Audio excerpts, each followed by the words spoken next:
dear students, myself Gangadhar Solanke and I welcome you all to the MCGM's virtual classroom. अक्षर भारतीमध्ये एक नवीन पाठ शिकणार आहोत. या अगोदर आपण मराठीमध्ये आपल्या एक कविता शिकलेली आहे आणि आजचा जो पाठ आपल्याला शिकायचा आहे त्याचं नाव आहे कुलूप आणि या पाठाचे लेखक आहेत श्री कोलटकर. स्क्रीनवर तुम्हाला आता जी दिसत आहेत ती दोन कुलपं दिसत आहेत. एक इथे हे खूप जुन्या काळातलं किंवा जुनी अशा प्रकारची मोठी कुलपं असायची आणि त्यानंतर हे इथे थोडंसं अलीकडच्या काळातलं हे तुम्हाला कुलूप दिसतंय. तर नेमका हा पाठ काय आहे आणि कोलटकरांनी यात नेमकं काय लिहिलेलं आहे किंवा कोणत्या पुस्तकातून त्यांच्या हा पाठ घेतलेला आहे ते सगळं आपण या पाठात बघणार आहोत. आणि कुलपाच्या संदर्भानं काय नेमकं कोलटकरांचं म्हणणं आहे ते आपण बघणार आहोत. त्याआधी तुम्हाला आता स्क्रीनवर जे दिसत आहेत ते श्रीपाद कृष्ण कोलटकर हा त्यांचा फोटो आहे. त्यांचा जन्म 1871 मध्ये झाला होता आणि मृत्यू 1934 म्हणजे स्वातंत्र्याच्याही आधी त्यांचा मृत्यू झालेला आहे 1934 मध्ये. एवढ्या जुन्या लेखकांचा पण अतिशय महत्त्वाच्या लेखकाचा पाठ आज आपल्याला शिकायचा आहे. एवढं महत्त्वाचं त्यांचं लेखन आहे की आज एवढ्या वर्षांनंतर सुद्धा आपण ते अभ्यासतो आहोत. तर श्रीपाद कृष्ण कोलटकर हे समीक्षक होते, लेखक होते, कवी, नाटककार, कथाकार आणि कादंबरीकार. आता या सगळ्या गोष्टींवरून आपल्या एक गोष्ट लक्षात येते की सगळ्या प्रकारचं लेखन त्यांनी केलेलं आहे. त्यांनी कविता केलेली आहेत, त्यांनी नाटकं लिहिलेली आहेत, त्यांनी कथा लिहिलेल्या आहेत आणि त्यांनी कादंबऱ्या सुद्धा लिहिलेल्या आहेत. याचबरोबर ते चांगले समीक्षक देखील होते. आता त्यांची काही पुस्तकांची नावं इथे दिलेली आहेत बघा. मूकनायक, गुप्तमंजूष, मतिविकार, प्रेमशोधन ही काही नाटकं आहेत. म्हणजे जी काही नाटकं त्यांनी लिहिली त्या नाटकातली ही काही नाटकांची नावं इथे आहेत. गुप्तमंजूष, मतिविकार, प्रेमशोधन किंवा मूकनायक. आणि जर कादंबऱ्यांचा आपण जर त्यांचा विचार केला तर दुटप्पी की दुहेरी अतिशय सुंदर असं टायटल आहे हे. अतिशय सुंदर असं नाव कादंबरीचं आहे की एखाद्याला आपण म्हणतो की तो दुटप्पी आहे म्हणजे तो दोन्ही बाजूंनी बोलतो.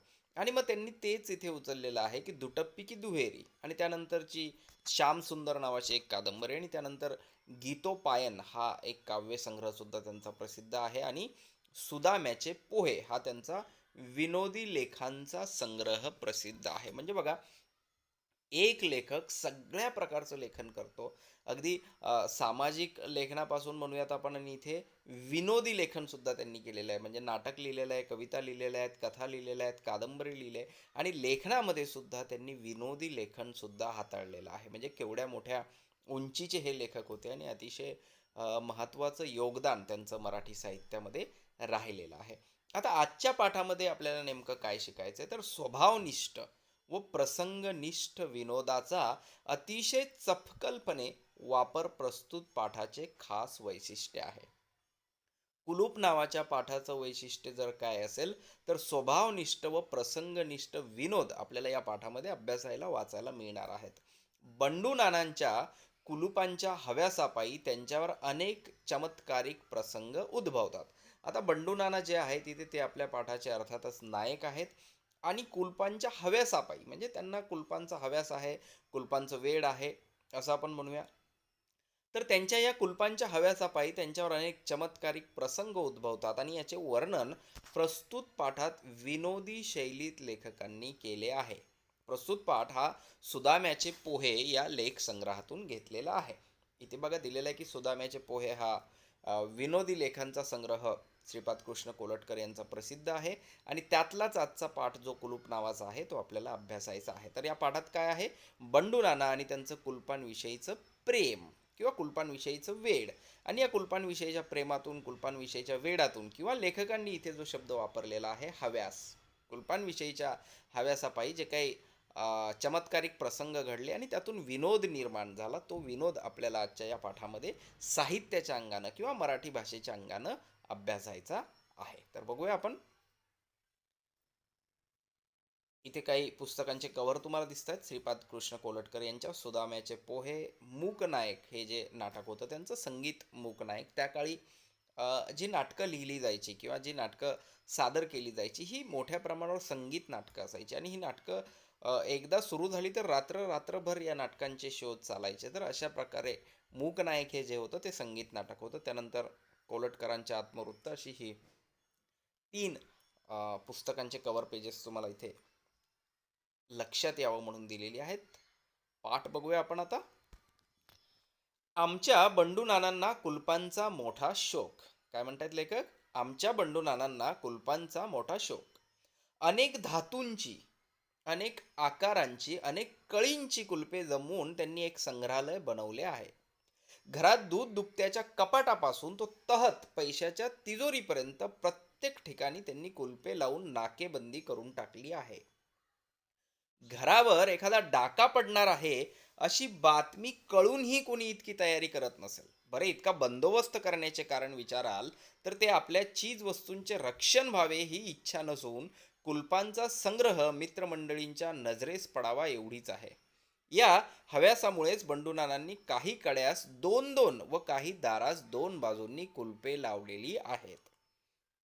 आता बघा, आपल्यापैकी प्रत्येकाला सुद्धा कशाचं ना कशाचं वेड असतं. आपल्याला सुद्धा कशा ना कशावर तरी प्रेम असतं किंवा एखाद्या गोष्टी सांभाळणं किंवा साठवून ठेवणं आपल्याला आवडत असतं. जसं कोणाला पोस्टाचे तिकीट जमा करण्याचा छंद असतो, तर कोणाला जुने पैसे जे आता चलनात नाही आहेत, म्हणजे 1 रुपया आता आहे पण 50 पैसे, 10 पैसे, 20 पैसे हे कधी काळी चलनात असणारे पैसे आहेत. किंवा तुमच्या आवडतीच्या खेळाडू असेल, एखाद्या खेळामधला, क्रिकेट असेल, हॉकी असेल, कबड्डी असेल किंवा आणखी एखादा खेळ, त्या खेळाडूंच्या फोटोंचा सांभाळून ठेवणे, फोटोंचा संग्रह करणे, असे अनेक शौक म्हणा किंवा असे अनेक छंद आपल्याला असतात. तसाच इथे बंडू नानांना जो शौक आहे, जो छंद आहे, तो आहे कुलप जमा करण्याचा. आता कुलप जमा करण्याचा शौक आहे म्हणजे अर्थातच त्यांच्याकडे वेगवेगळ्या प्रकारची कुलपं आहेत, वेगवेगळ्या धातूंची, म्हणजे लोखंडाचं सुद्धा असेल आणि स्टीलचं सुद्धा असेल, जर त्या काळी अशी कुलपं बनत असतील तर, किंवा वेगवेगळे धातू मग जे कुलपं बनवण्यासाठी वापरली जातील. बरं, फक्त तेच नाही तर अनेक आकारांची, म्हणजे त्यात काही गोल आहेत, काही चौकोनी आहेत किंवा आणखी वेगळ्या आकारांची सुद्धा कुलपं त्यांच्याकडे आहेत. आता महत्वाची गोष्ट लेखकांनी इथे सांगितली बघा, आणि विनोद जो आहे तो इथे होतो, की घरात दूध दुभत्याच्या कपाटापासून, म्हणजे ज्या अलमारीमध्ये, आता ज्याला आपण किचनमध्ये आपल्या वेगवेगळ्या गोष्टी आलेल्या आहेत ज्याच्यामध्ये आपण लॉक करून ठेवू शकतो, किंवा आपल्या घरामध्ये फ्रीज आलेले आहेत, पण लेखक ज्या काळामध्ये होते त्या काळाचा आपण विचार केला तर दूध दुभत्याचं कपाट जे आहे, ज्या अलमारी ज्याला पूर्वीच्या काळी म्हणायचे, त्या अलमारीमध्ये जिथे दूध ठेवलं जायचं तिथपासून ते पैशाच्या तिजोरीपर्यंत प्रत्येक ठिकाणी त्यांनी कुलूप लावून नाकेबंदी करून टाकली आहे, असं या ठिकाणी लेखकांनी म्हटलंय. की अक्षरशः नाकेबंदी. कोणाला तिथे जायचं असेल तर आधी बंडू नानांकडे जावं लागणार, त्यांच्याकडून चावी घ्यावी लागणार, मग ते कुलूप उघडावं लागणार आणि मग पाहिजे ती वस्तू, हवी ती वस्तू त्यांना मिळणार. आता लेखकाचं म्हणणं इथे आहे की दरोडा पडणार आहे किंवा चोरी होणार आहे अशी बातमी जरी मिळाली तरी सुद्धा कोणी एवढी तयारी करणार नाही. घरातल्या ज्या फक्त महत्त्वाच्या वस्तू आहेत त्याच कडी कुलपात ठेवेल किंवा लपवून ठेवेल, चोरांच्या हाती लागणार आहेत अशा ठिकाणी. परंतु बंडू नानांचं वेड मात्र, बंडू नानांचा शौक मात्र अतिशय वेगळा आहे. ते चोर येवोत न येवोत, दरोडा पडणार आहे पडणार नाही याच्याशी त्यांना काही घेणं देणं नाही, तर सगळ्या वस्तू कुलपामध्ये असाव्यात, कारण त्यांना कुलपांचं वेड आहे. बरं, त्यांना जर कोणी विचारलं की हे सगळं का करता आहात, तर ते सरळ सांगतात की त्या वस्तूंचं रक्षण व्हावं म्हणून नाही, तर माझ्याकडे जी कुलपं आहेत ती माझ्या मित्रमंडळींना दिसावीत, त्यांच्या नजरेस पडावीत, म्हणून मी हे सगळं करतो. हे एका पहिल्याच उतार्यामध्ये लेखकांनी किती पराकोटीचं वेड बंडू नानांना कुलपांचं आहे ते आपल्याला समजावलेलं आहे. किंवा या एका उतार्यावरून, या एका पॅरेग्राफवरून आपल्या लक्षात येतं की बंडू नानांना कुलपांचं किती मोठं वेड आहे. पुढे बघूया या वेडापायी काय काय घडलं. एवढा खटाटोप करून ठेवल्यामुळे बंडू नानांवर अनेक चमत्कारिक प्रसंगही आले आहेत, आणि अर्थातच ते येणार, कारण घरातल्या दूध दुभत्यापासून ते तिजोरीपर्यंत, म्हणजे सगळ्या गोष्टी दोन्हीच्या मधल्या ज्या आहेत, म्हणजे दूध दुभतं सगळ्यात खालची वस्तू आहे की ज्याला कोणी चोरणार नाही, आणि तिजोरी सगळ्यात महत्त्वाची गोष्ट आहे की जिथे महत्त्वाचं दागिने वगैरे असणार. आता या दोन्हींच्या मध्ये येणाऱ्या ज्या गोष्टी आहेत त्यांना सुद्धा बंडू नानांनी कुलपं लावलेली आहेत, आणि कैक दरवाजांना तर दोन दोन कड्या लावून घेतलेल्या आहेत, जेणेकरून त्यांना तिथे जास्तीत जास्त कुलपं लावता येतील. बघूया काय चमत्कारिक प्रसंग घडले. एकदा त्यांच्या धान्याच्या कोठीच्या कुलपाची किल्ली त्यांच्या कुटुंबाने हरवली. आपल्याकडे जसं गहू आहे, ज्वारी आहे, तांदूळ आहे, ही डब्यांमध्ये ठेवण्याची किंवा कोठ्यांमध्ये ठेवण्याची परंपरा आहे किंवा त्या साठवून ठेवण्यासाठी त्याच्यामध्ये ठेवल्या जातात. असेच बंडू घरात सुद्धा धान्याच्या कोठीला कुलूप होतं आणि ती किल्ली त्यांच्या कुटुंबाने हरवली. कुलूप जरा निराळ्या पद्धतीचे असल्यामुळे म्हणजे अतिशय वेगळं काहीतरी असणार आणि बंडू अर्थातच जीव त्या कुलपावर असणार. त्याला किल्ली शोधण्याकरता त्यांनी सगळा बाजार पालथा घातला तरी किल्ली मिळेना. आता कुलूप जर सर्वसाधारण असतं, कॉमन ज्याला आपण म्हणतो असतं, तर कदाचित त्याची किल्ली मिळालीही असती. परंतु बंडू नानांकडे असणारं कुलूप अतिशय वेगळं असल्यामुळे त्याची किल्ली काही त्यांना मिळाली नाही. आता जनरली आपल्याकडून एखाद्या कुलपाची चावी जर हरवली तर आपण काय करतो, ते कुलूप तोडतो. पण इथे काय झालं बघा, बरे कुलूप लोहाराकडून काढावे तर पोटच्या पोरापेक्षाही ममतेने वाढवलेल्या कुलपाची हाडे खिळखिळी होताना पाहणे हे बंडू नाना सारख्यांना जरा दुर्घटच होते. बघा किती विनोदी शैलीमध्ये वर्णन या ठिकाणी लेखकांनी केलेलं आहे. त्यांचा एवढा जीव त्या कुलपांवर होता की ते कुलूप त्यांच्यासाठी पोटच्या मुलासारखं होतं आणि लेखक असं म्हणतायत की जर लोहाराकडून त्याला तोडायचं म्हटलं तर त्याच्यावर जे आघात होणार आहेत, त्याला जे मारलं जाणार आहे, याचा अर्थ आपल्या पोटच्या मुलाच्या हाडं आपल्या पुढे खिळखिळी होताना पाहणं बंडू नानांना शक्य नव्हतं. शिवाय बरं हेच नाही, गृहस्थ इतका मानी की त्याने, मानी म्हणजे कोणाच्या पुढेही न झुकणारा किंवा सहजासहजी कोणापुढे हात न पसरणारा. शिवाय गृहस्थ इतका मानी की त्याने शेजाऱ्यांपाशी कधी पसाभर धान्यही उसने मागितले नव्हते. आता घरातले धान्याच्या कोठीचं लॉक जे आहे, कुलूप, त्याची चावी हरवली आहे. कधी शेजाऱ्यांकडे अन्न मागितलेलं नाही, धान्य मागितले नाही. अशा रीतीने पहिला दिवस तर घरातील सर्व मंडळींनी त्या कुलपानिमित्त कडकडीत उपास काढला. बघा, आपल्या कुलुपाच्या वेडापायी घरातल्या सगळ्या मंडळींना उपास काढावा लागला, पण बंडू नानांनी ते कुलूप तोडायला परवानगी दिली नाही. दुसऱ्या दिवशी द्वादशी, पण तो दिवसही सगळ्यांनी तितक्याच धार्मिकपणाने उपासात काढला. जनरली बघा, एकादश किंवा उपवास असते त्या दिवशी लोक उपवासाचं अन्न खातात किंवा काही खात नाहीत, आणि दुसऱ्या दिवशीचा जो दिवस असतो उपवासाच्या एकादशीच्या, त्याला द्वादश असं म्हणतात. की आदल्या दिवशी उपाशी राहिलेले लोक दुसऱ्या दिवशी मस्त आरामात चांगलं चांगलं बनवून खातात किंवा जेवतात पोटभर. आता पहिल्या दिवशी उपवास घडल्यामुळे दुसरा दिवस खरं तर द्वादशीचा होता, पण तो दिवस सुद्धा घरच्यांना उपवासात काढावा लागला. नानांचे तर डोळे पांढरे होण्याची वेळ आली उपवासाने. शेवटी सर्व हकीकत कळताच आम्ही स्वतः लोहारास घेऊन नानांच्या घरी गेलो व ते कुलूप एकदाचे फोडले. पण त्यामुळे नानांचा आमच्यावर इतका गुस्सा झाला की ते 15 दिवस पर्यंत आमच्याशी नीटपणे बोले नातस. पहिला दिवस उपवासात गेला, दुसरा दिवस उपवासात गेला, आणि जेव्हा नानांच्या मित्रमंडळींना ही घटना कळली की असं असं झालेलं आहे, तेव्हा त्यांनी स्वतःहून लोहाराकडे गेले, लोहाराला घेऊन आले, ते कुलूप तोडलं, अन्नाचं कोठार जी होतं कोठी ती रिकामी केली, आणि त्यानंतर त्यांना सगळ्यांना जेवायला मिळालं. जेवायला मिळणं याचा आनंद होण्यापेक्षा बंडू नानांना मात्र ते कुलूप तोडावं लागलं याचं खूप दुःख झालं. आणि मग ज्या मित्रांनी बंडू नानांच्या त्या कुलूप तोडलं त्यांच्याशी ते 15 दिवसापर्यंत नीट बोलत नव्हते. एवढा जीव त्यांचा त्या कुलपावर होता. आता हा एक प्रसंग झाला चमत्कारिक, जो नानांच्या कुलपावरच्या प्रेमामुळे घडला. पुढे बघूया काय झालं.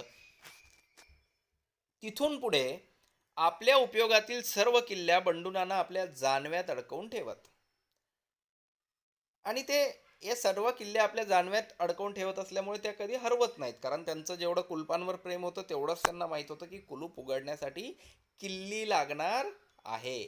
हरवतात त्या बहुत करून त्यांच्या कुटुंबाच्या ताब्यातल्या किल्ल्या. आता ज्या जास्त महत्वाच्या नाहीत किंवा जे कुलूप अगदीच विरळ नाही, म्हणजे कुठे मिळणार नाही असं नाही, साधा आहे, अशा कुलपाची किल्ली कदाचित त्यांच्या कुटुंबाकडे असू शकते, पण त्या किल्ल्या सुद्धा कुटुंबाकडून हरवायच्या.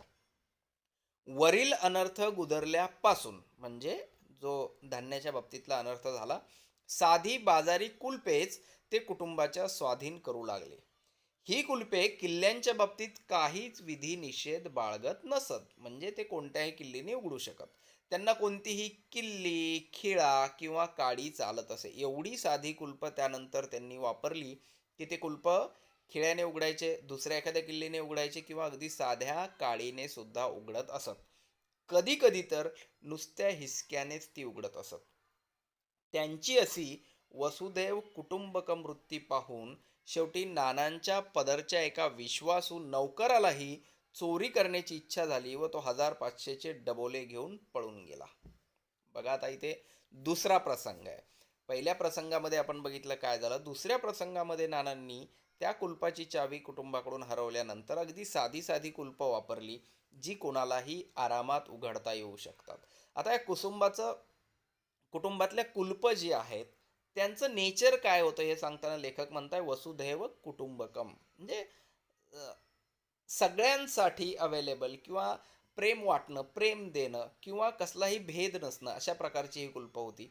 आणि हे सगळं बघितल्यामुळे काय झालं, की एक विश्वासू नौकर जो होता त्याला सुद्धा चोरी करण्याची इच्छा झाली आणि त्यांनी 1500चे डबोले पळवले. तिजोरीला कोणते कुलूप लावायचे याचा बंडू नानांना फार दिवस प्रश्न पडला होता. प्रथम त्यांनी अक्षरी कुलूप लावले, पण तिजोरी अंधारात असल्यामुळे कुलपाची अक्षरे जमवताना ती नीट दिसेनातच, म्हणून त्यांनी तिजोरी महत्प्रयासाने उजेडात आणून ठेवली. बघा, अक्षरी कुलप म्हणजे काय, तर अलीकडच्या काळामध्ये आपण बघतो, आपण ज्या वेगवेगळ्या बॅग वापरतो गावाला वगैरे जाताना, त्या बॅगला कोड असतो. त्या बॅगच्या कुलपांना कोड असतो. ते नंबर आपल्याला मॅच करावे लागतात किंवा आपण आपल्याला पाहिजे तो कोड सेट करू शकतो आणि मग ते कुलूप उघडता येतं. तसं एक कुलूप नानांनी त्या काळात आणलं आणि तिजोरीला ते लावलं. पण प्रॉब्लेम काय व्हायचा, की ते अक्षर जुळवताना तिथे अंधार असल्यामुळे ते अवघड जायचं. मग त्यांनी काय केलं, कुलूप बदललं नाही. ही गोष्ट इथे लक्षात घेणं खूप महत्वाचं आहे. बंडू नानांचं कुलपावर एवढं प्रेम होतं, की त्यांनी कुलूप बदललं नाही, तर तिजोरी महत्प्रयासाने उजेडात आणून ठेवली. कुलूप होतं तिथेच ठेवलं, पण ती तिजोरीची जागा जी होती तीच बदलली. पण तेव्हापासून अक्षरे जुळवताना ती जवळ उभे राहणारासही दिसू लागली. आता आणखी एक नवीन प्रश्न उभा राहिला. तिजोरी अंधारात होती, तिथे अक्षर जुळवता येत नव्हते अंधार असल्यामुळे. मग नानांनी काय केलं, तिजोरी उजेडात आणली. पण उजेडात तिजोरी आणल्यामुळे तिथे आजूबाजूला जी माणसं होती त्यांना ती कोणती अक्षरं जुळवत आहेत ते दिसायचं. जसं बघा, आपण आपला मोबाईल लॉक करून ठेवतो, कधी त्याला पॅटर्न असतो, कधी त्याला नंबर असतो, अलीकडच्या काळात त्याला थंब आलाय किंवा आपल्या चेहऱ्याने फेस लॉक सुद्धा असतं. आणि आपण काळजी घेत असतो की आपलं लॉक कोणी बघू नये आणि मगच आपण ते उघडतो. आता बंडू नानांच्या बाबतीत सुद्धा तेच झालं, की बाहेरची माणसं जी तिथे येणारी होती ती त्यांना अक्षरं जुळवताना कुलपाची बघायची. तेव्हा ती कुलपे ही कुचकामी ठरली, म्हणजे ती काही कामाची नाहीत असं त्यांना वाटलं. यापेक्षा अक्षरशत्रू कुलपे पुष्कळ बरी, म्हणजे ज्यांना अक्षर नाहीत असा टोला देत देत त्यांनी त्या कुलपाच्या ऐवजी दुसऱ्या कुलपाची योजना केली. ते कुलूप काढलं आणि दुसरं कुलूप तिथे लावलं. आता हे दुसरं कुलूप काय होतं, हे कुलूप नुसते दाबले की लागत असे, म्हणजे त्याला प्रेस करायचं आणि ते लागणार. उघडताना मात्र त्याला किल्लीची जरुरी लागे. बघा, बंडू नानांचं कुलपांवरचं प्रेम आणि त्या काळात त्यांनी जमवलेले कुलप.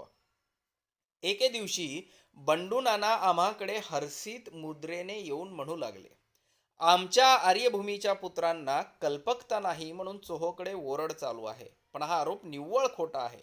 अहो, आम्हाला संधी मिळत नाही, साधी ती मिळती तर आम्हामध्ये शेकडो एडिसन झाले असते. त्या काळातली भाषा लेखकांनी अर्थातच इथे वापरलेली आहे. आणि बंडू नाना सांगतायत की जसं बाहेर देशातले लोक म्हणतात की भारतातल्या लोकांमध्ये क्रिएटिव्हिटी नाही, कल्पकता नाही, पण हे सगळं खोटं आहे. जर आम्हाला संधी मिळाली असती तर आमच्यामध्ये सुद्धा शेकडो एडिसन झाले असते. पण हे ते कशाच्या संदर्भानं म्हणतायत बघूया. देशाभिमानाच्या या उकळीचा अर्थ विचारता बंडू नानांनी प्रथम आपली कोणत्याही प्रकारे स्तुती करणार नाही असे आम्हापासून वचन घेतले. नंतर लोहाराच्या मदतीने त्यांनी स्वतः तयार केलेले एक कुलूप दाखवले. त्यांच्या डोक्यामध्ये कुलपाची एक आयडिया होती आणि ते कुलूप बनवण्यासाठी ते लोहाराकडे गेले. त्यांनी लोहाराकडून त्यांच्या डोक्यात जे कुलूप होतं ते बनवलं. आणि मग ते काय म्हणतात बघा, या कुलपाची कल्पना मला आमच्या तिजोरीच्या कुलपावरून सुचली. या कुलपाचे गुणधर्म त्या कुलपाच्या अगदी विरुद्ध आहेत. त्या कुलपास उघडण्याला किल्ली पाहिजे. काय म्हणतायत? त्या कुलपास उघडण्याला किल्ली पाहिजे. याला लावताना मात्र पाहिजे ते कुलूप नुसते दाबून लावता येते. माझे नुसत्या हिसड्या सरसे उघडते. हे कुलूप मी आता तिजोरीला लावून पूर्वीचे काढून टाकणार. तिजोरीला त्यांनी नवीन कुलूप आणायला लावलं, त्याचे गुणधर्म सांगितले आणि कशा प्रकारे त्यांनी ते बनवून घेतलं लोहाराकडून. हा अकल्पित प्रकार ऐकून आम्ही नानांचे मन वळवण्याचा पुष्कळ प्रयत्न केला, पण ज्याचे नाव ते. नानांच्या अंगी दृढ निश्चय हा एक अलौकिक गुण होता. म्हणजे त्यांनी एकदा एखादी गोष्ट ठरवली की ते ती करणारच, किंवा त्यांनी एखादा निर्णय एखादा वेळी घेतला तर तो निर्णय ते कोणी काहीही सांगो बदलणार नाहीत, ज्याला आपण दृढ निश्चय असं म्हणतो. आपल्या लोकात कोणत्याही कलेला उत्तेजन नाही अशी पुटपुट करत त्यांनी ठरलेला बेत लागलीच अंमलात आणला. आता त्यांचं म्हणणं होतं की मी माझ्या डोक्यातली कुलपाची आयडिया, कुलपाची कल्पना लोहाराला सांगितली, त्याच्याकडून ते कुलूप बनवून आणलं आणि हे सगळं मी तुम्हाला सांगतोय. तुम्ही माझं कौतुक करायचं सोडून तुम्ही मला सांगता आहात की ही कुलूप लावू नका. अर्थात आपल्या लोकात कोणत्याही कलेला उत्तेजन नाही, म्हणजे ते कौतुक करत नाहीत. थोड्याच दिवसात आमच्या अनुमानाप्रमाणे म्हणजे अंदाजाप्रमाणे तिजोरीची चोरी झाली. तेव्हा तर नानांचा तिळपापड झाला. आणि अर्थात हे होणारच होतं, कारण ती कुलूप नुसत्या हिसक्याने जर उघडणार असेल तर कोणताही चोर त्याला उघडू शकणार होता. एवढं होऊनही ते म्हणाले, आमच्याकडे चोर सुद्धा देश बुडवे व कलेला आश्रय न देणारे असतात. म्हणजे इथे सुद्धा आपल्या कुलुपावरच्या प्रेमापोटी नानांनी कुलपाला दोष दिलेला नाही, तर त्यांनी चोराला दोष दिलाय. आणि तो चोराला दोष देता देता ते इतर लोकांना सुद्धा बोल लावतात. ते म्हणतात की तुम्हीच नाही फक्त, तर आपल्याकडचे चोर सुद्धा कसे आहेत, देश बुडवे. आणि एवढी महत् प्रयासाने मी कुलूप बनवून घेतलं, पण त्या कलेला सुद्धा चोरांनी आश्रय दिला नाही, तर ते कुलूप त्यांनी तोडलं आणि माल लंपास केला. पुढे बघूया काय झालं आणखी. यानंतर नानांनी तिजोरीस घंटेचे कुलूप लावले व ती आपल्या निजायच्या खोलीत नेऊन ठेवली. निजायच्या खोलीत म्हणजे झोपायच्या बेडरूम, ज्याला आजच्या भाषेत आपण म्हणतो, किंवा बऱ्याचशा घरामध्ये आपल्याला त्या बघायला मिळतात. ते म्हणाले, आता मात्र चोर माझ्या हाती निसंशय सापडणार. बेट्याला कळणार सुद्धा नाही की किल्लीचा प्रयोग सुरू होताच घंटा वाजायला लागून घरातली सर्व मंडळी जमतील व तात्काळ त्याला कोतवाल चावडी दिसेल. आता बघा, म्हणजे किती वेगवेगळ्या प्रकारच्या कुलप नानांनी जमा करून ठेवलेली होती, आणि जसजसे ते कुलप फेल होत गेले तसतसे नवीन कुलप ते आणत गेले. तिजोरीला लावलेलं कुलूप चोरांनी पळवल्यानंतर तिजोरी सकट, किंवा तिजोरीतला माल लंपास केल्यानंतर, चोरल्यानंतर त्यांनी एक नवीन कुलूप आणलं की त्या कुलपाला चावी लागली की घंटी वाजणार. आणि मग त्यांचं म्हणणं होतं की त्या चोराला आता कळणार सुद्धा नाही की तो जशी चावी लावेल इकडे घंटी वाजेल, घरातले सगळे लोक उठतील आणि त्याला कोतवाल चावडी दिसेल. आता अलीकडच्या काळामध्ये पोलीस स्टेशन जसे आपण बघतो तशा गावांमध्ये पूर्वी चावड्या असायच्या, आणि तिथे कोतवाल ही एक व्यक्ती सुद्धा असायची. म्हणजे चोराला तिथे पेश केलं जाणार, सादर केलं जाणार, त्याच्यावरचा गुन्हा जो काही असेल तो तिथे सगळ्या लोकांसमोर मांडला जाणार, अशी ती जागा असायची. घंटेच्या आवाजाबरोबर मी ताडकन उठून त्याच्या मानगुटीवर बसलोच समजा, असं ते म्हणतात. हा विचार आम्हालाही पसंत पडला. ज्या दिवशी ते कुलूप लावण्याचा बेत ठरला त्याच दिवशी रात्री आम्हाला घंटानाद ऐकू आल्यामुळे आम्ही बंडू नानांच्या निजायच्या खोलीत गेलो. तो काय चमत्कार सांगावा. आता बघा, ते लावणार होते त्याच दिवशी घंटेचा आवाज सुरू झाला आणि सगळ्यांना वाटलं की घरात चोर शिरला आणि आपण आता त्याला पकडणार. पण तिथे वेगळाच चमत्कार घडलेला होता. बघूया तो काय चमत्कार होता. बंडू नाना स्वतःच्या उजव्या हाताने तिजोरीचे कुलूप उघडत असून डाव्या हाताने आपलाच उजवा हात जोराने पकडून चोर चोर म्हणून ओरडत आहेत. यानंतर लवकरच आमच्या गावात लोकांची एक टोळी आली. आता बघा, त्या कुलपांच्या वेडापायी किंवा चोर आला तर तो आपल्याला पकडायचा आहे या विचारापायी त्यांनी रात्री उठून कुलूप उघडायला सुरुवात केली आणि स्वतःचाच हात पकडून चोर चोर असं ओरडायला सुरुवात केली. म्हणजे एकूणच बंडू नानांचं कुलूप प्रेम आणि कुलपाचा जो हव्यास हा शब्द लेखकांनी सुरुवातीलाच वापरलेला आहे, त्यावरून आजूबाजूच्या लोकांची मजाच मजा चालायची. आता हे सगळं प्रकरण इथेच थांबलं नाही, तर पुढे काय झालं बघा. यानंतर लवकरच आमच्या गावात लोकांची एक टोळी आली. त्यांच्याजवळ चाकू, सुऱ्या, कुलपे वगैरे बरेच जिन्नस विकण्यासाठी होते. टोळी आली म्हणजे पूर्वीच्या काळी जसं आज आपण दुकानावर जातो, सामान घेतो, तसं पूर्वी गावांमध्ये वेगवेगळ्या वस्तू विकणारे लोक यायचे. त्याला इथे टोळी म्हटलेलं आहे. आणि त्यांच्याकडे अनेक गोष्टी होत्या, तसेच त्यांच्याकडे कुलपसुद्धा होते. आता गावामध्ये टोळी आली आणि त्यांच्याकडे कुलपं आहेत म्हटल्यावर जास्तीत जास्त कुलपं कोण विकत घेणार, तर अर्थातच बंडू नाना. त्यांनी त्यांच्याकडची कुलपं विकत घेतली व नुसती घेतलीच नाही, तर सर्व जुनी कुलपे काढून त्यांनी त्यांच्या जागी या नवीन कुलपांची स्थापना केली. कर्मधर्म संयोगाने म्हणजे काही दिवसांनंतर एक नाटक मंडळी ही याच सुमारास आमच्या गावात आलेली होती. म्हणजे ती टोळी सुद्धा आहे वस्तू विकणारी त्यांच्याकडच्या, आणि नाटक मंडळी सुद्धा आली. सुरुवातीला जसं मी म्हटलं, त्या काळी संगीत नाटकं चालायची आणि एखाद्या गावात ते नाटक आलं तर रात्रभर ते नाटक चालायचं आणि संपूर्ण कुटुंबाच्या कुटुंब ती नाटकं बघायला जायची. तिचा पहिला प्रयोग सुभद्राहरण अथवा चौर्य विपाक त्याच दिवशी होता, ज्या दिवशी नानांनी कुलप घेतली आणि सगळी जुनी कुलप काढून ही नवी कुलप सगळ्या ठिकाणी लावली. यास्तव आपली सर्व मंडळी बरोबर घेऊन बंडू नाना निर्भय चित्ताने नाटकाला गेले. कारण त्यांना माहित होतं की आता मी नवी कुलप लावलेली आहेत आणि ही कुलप कोणी तोडू शकणार नाही, चोरू शकणार नाही. त्यामुळे ते निर्भय चित्तानं नाटकाला गेले. जाताना त्यांनी म्हटले सुद्धा, आता चोरांना म्हणावे, या कशी चोरी करतात ती पाहू. तुमच्या बाप जन्मी सुद्धा अशी तऱ्हेतऱ्हेची कुलपे तुम्ही पाहिली नसतील. ते विकणाऱ्या लोकांकडे वेगवेगळ्या प्रकारची वेगवेगळ्या आकाराची कुलपं होती आणि ती सगळी त्यांनी घेऊन वेगवेगळ्या ठिकाणी लावलेली होती आणि त्याचं कौतुक बंडूनांना स्वतःला होतं. त्यामुळे ते असं म्हणत होते की चोरांना तुम्हाला यायचंय तर या, तुम्ही ही कुलपं पाहूनच हरकून जाल. तुम्हाला वाटेल की वाह, ही काय कुलपं आहेत तऱ्हेतऱ्हेची. असं म्हणून ते नाटक बघायला गेले. नाटक सकाळी 5 वाजता आटोपले म्हणजे संपले. नाना परत येऊन पाहतात तो सर्व पेट्यांची कुलपे जशीच्या तशी असून आतील माल मात्र चोरीस गेलेला. बघा आता, कुलप जशाला तशी होती, पण सगळ्या पेट्यात जे काही ठेवलेलं होतं ते सगळं चोरीला गेलं. शोध करता ही टोळी ही पळून गेलेली आढळली आणि जेव्हा लोकांनी शोधाशोध केली सगळीकडे, तेव्हा लक्षात आलं की ज्या लोकांनी ही कुलप विकली होती ते लोक सुद्धा पळून गेले होते. आणि या सगळ्या गोष्टीवरून असे अनुमान निघाले की या लोकांनी बिचाऱ्या भोळसर नानांकडे आपली सर्व कुलपे खपवून पुढे रात्री अनायासे त्यांनी स्वतःच्याच किल्ल्यात चालून माल लांबवला.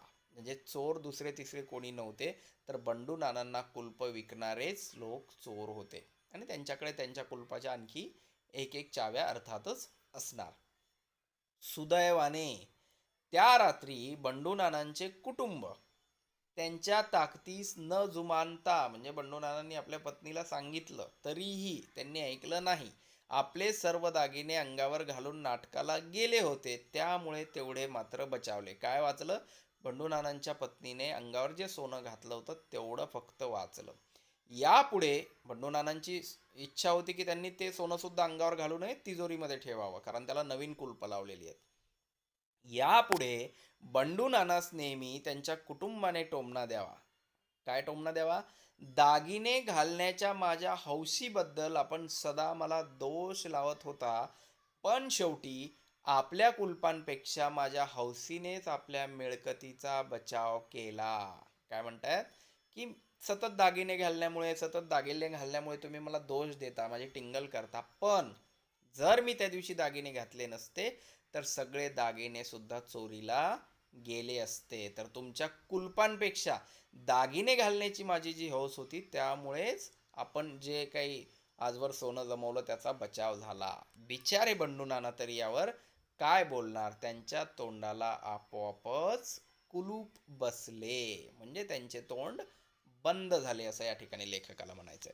अतिशय विनोदी पाठ हा आहेच, परंतु त्याचबरोबर वेगवेगळं वर्णन करताना जे वेगवेगळे शब्द लेखकांनी या ठिकाणी वापरलेले आहेत ते सुद्धा अतिशय महत्त्वाचे आहेत, आणि जे एक व्यक्तिचित्रण बंडू नानांचं लेखकांनी आपल्या शब्द सामर्थ्यातून केलेलं आहे ते सुद्धा या ठिकाणी अतिशय महत्त्वाचं आहे. हे सगळं वाचून बंडू नानांची एक आकृती आपल्या डोळ्यांसमोर येते की कशा प्रकारे एखाद्या व्यक्तीला एखाद्या वस्तूचं वेड असल्यानंतर ती वागू शकते किंवा ती असू शकते, आणि ती त्या वेडाच्या बदल्यात कोणाचंही काही ऐकून घ्यायला तयार नसते. तर असंच हे जे कॅरेक्टर आहे किंवा नायक जे होते आपल्या कथेचे कुलूप, ते बंडू नाना होते. आता Please subscribe the channel and press bell icon to get notifications.